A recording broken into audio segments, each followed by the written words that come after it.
This is your host Swapnil Bhartia, and welcome to another episode of Let's Talk. And today, my guest is Robert Ross, CEO and co founder of Fire Hydrant. Robert, it's great to have you on the show. Let's start with some basics. What is Fire Hydrant all about? Well, thanks so much for having me, first of all. So Fire Hydrant is a reliability tool. We're building the tool that allows people to be more reliable across the entire organization. So managing incidents, learning from them, being able to work with the legal team, the marketing team, all the way through customer success even. So we're building the one size or the one tool rather for the entire reliability life cycle for every company of all sizes. And when you look at reliability, because you have your own way of looking at things, it's you look at it as a business metric or as engineer metric. And what is the reasoning behind your leaning towards one or the versus the other? When we have reliability problems, it's much more from the angle of the company is down.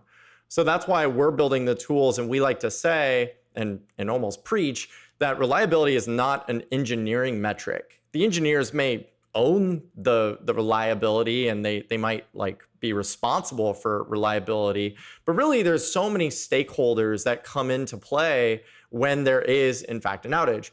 For really bad outages, you may have the marketing team, the legal team, the public relations team get involved, and it just is a big thing that everyone at the company actually becomes a stakeholder very quickly.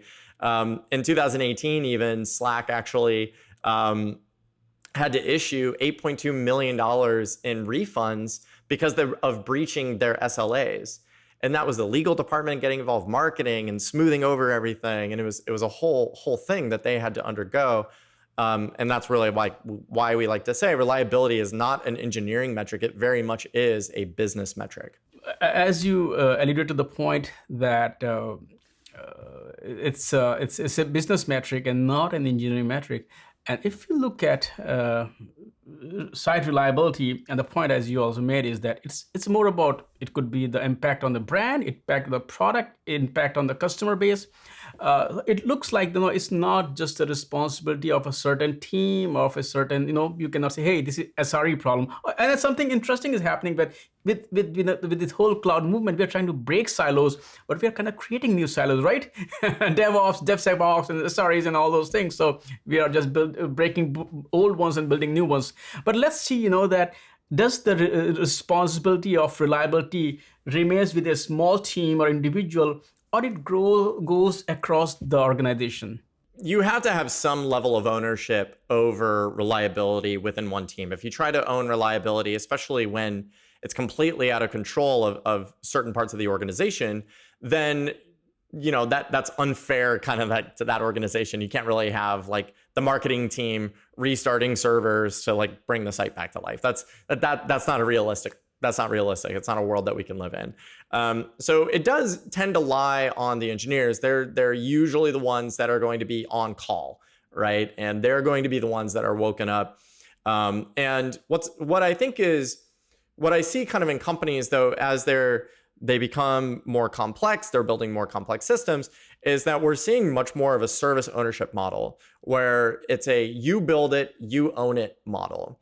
And that means that the engineers that are writing the code are actually the ones being put on call. They're the ones getting woken up in the middle of the night to respond to these incidents.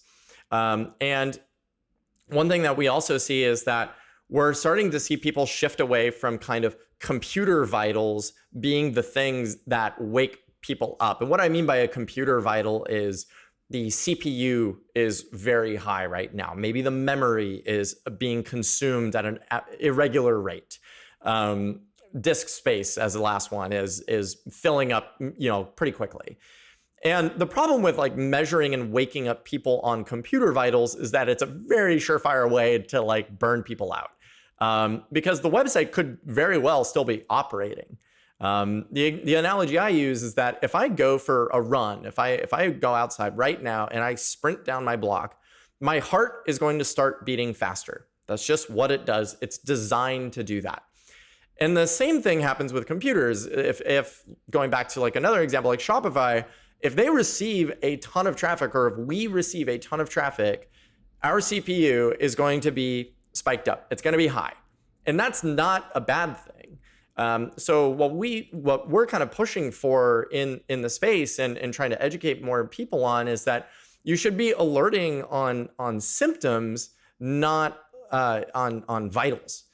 So for example, if my heart rate is up, that's fine. But if my heart rate is up and I pass out and I fall, that's when I should probably wake somebody up. And that's a pretty big difference that we kind of see. When we talk about reliability, one thing is, of course, that you will take actions or react to when something happens, but you also try to prepare. That's how you ensure reliability, right? That it's reliable because and that's where, in some cases, chaos engineering comes at play. Though in some cases, some companies, they don't like the word chaos engineering, so they actually use the term reliability because the goal is same, right? To test your systems. Though the testing is not totally chaotic, it's very well planned, and that also brings a lot of people from within the company together. But it kind of prepares you, though you cannot prepare for things like this pandemic, but a lot of things that you can prepare. So can you talk about what role does chaos engineering play there, or how do you kind of build the reliability there within systems? Chaos engineering, I personally like the term, mostly because I think chaos is a great word and underused in our space. But I think that chaos engineering is another way to think of it is, and this is all in our minds right now, is it's almost like a vaccine, right? You're injecting something into a system and you're causing a reaction, and you're basically building up an immunity to things. So by injecting in something that's going to force your CPU up high artificially, you can actually build resilience against that. Now you can kind of see, these systems begin to fail when our CPU is very, very high. And now you can start to build resiliency, antibodies, like computer antibodies against that. And we can say, when this begins to happen, we actually can build in something that will maybe horizontally scale the system. And that's where the resiliency engineering is part of that chaos. Is you're really just trying to inject in something in a controlled environment where you can maybe pull it back very quickly and see the effects of it. And you don't just have to do this for computer systems. And I think that's one of the things whenever you add the word engineering into it and infrastructure engineering, whatever it is, we think about computers. And chaos engineering, resiliency engineering can be actually applied to much more than just injecting high CPU, network latency, whatever it may be. You can actually do it for processes too. We call them fire drills at FireHydrant, where let's start an incident and just see what happens.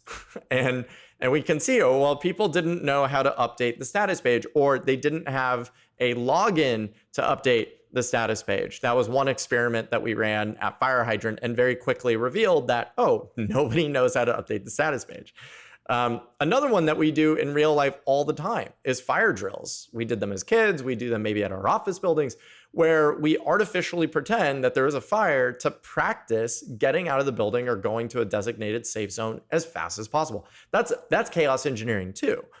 And we need to start thinking more about how can we add this to our process when we're releasing new features, new anything really. How can we exercise that functionality through some level of artificial planning? And it's remarkable how much you can actually catch in that process. Let's talk about the future of reliability and what does it mean for FireHydrant and the enterprise segment. So first of all, if I ask you, looking at how companies are moving towards digital transformation, how they are embracing cloud, what role do you think reliability as processes, as a practice is going to play in future, and what does it mean for your company, and what does it mean for enterprises in general?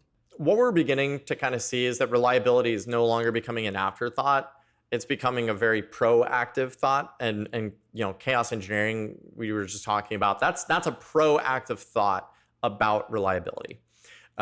Typically, in the past, in my experience, is that incidents are really the catalyst to start change into maybe better monitoring, better alerting policies, better run books, whatever it may be. And now what we're seeing in the market and what in enterprises and really companies of all sizes is that they are beginning to think about reliability from the start, and not the start like first line of code. We're talking all the way at inception of a feature. And we're thinking about, well, what are the SLOs for this feature? What is the threshold that we are providing an acceptable level of functionality to our customers?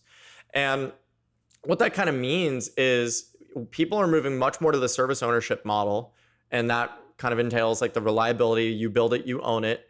And then we're also starting to see people adding SLOs from the very beginning and SLAs from the very beginning before anything is released. And another thing that we're starting to see is gradual rollouts too, which is another tactic for reliability. So things around maybe like feature flags, release flags, whatever that might be. And what that means for us as a business is that we're building our functionality to not only be the reactive portion of an incident management, incident management process. We've built that. We're beginning to think before the incident. How can we build the tools that allow people to think about reliability before reliability is a problem, right? You don't want to start, maybe going to you want to be in shape. You don't want to try to fix a problem. You want to just not have the problem. And so that's one of the things that we're starting to see, and what we're planning for in our product is let's help people be reliable from the start. Our vision for our company is we envision a world where all software is reliable. And that's a lofty goal, right? We're on a software podcast right now, and I think everyone's going, right? Like, what does that mean? But we really do envision a world where all software can be reliable as the electricity and water that come from our faucets. And enterprises are feeling the same way. They are beginning to think that reliability is something that builds customer trust, and customer trust is lost in buckets and gained in drops. So reliability is one of the most important things that these enterprises are now beginning to focus on, and at the same kind of pace that we are. And I think that for the next number of years and maybe forever is that reliability is not going to be an afterthought. It's going to be one of the first thoughts when releasing a feature to all of our wonderful customers out there in the world. Robert, thank you so much for sitting down today and talk about reliability. There are different aspects. It's more than just technology, and also share the story of fire hydrant and the kind of the future that we should be looking at, or the kind of future we are moving into, and how reliability is going to play a very critical role. You're absolutely right about it, that it's no longer going to be an afterthought. Just the way we have started to look at security as part of developers' pipeline, same thing is going to happen with reliability. So thanks for sharing those insights, and I would love to have you back on the show. Thank you. Thanks for having me.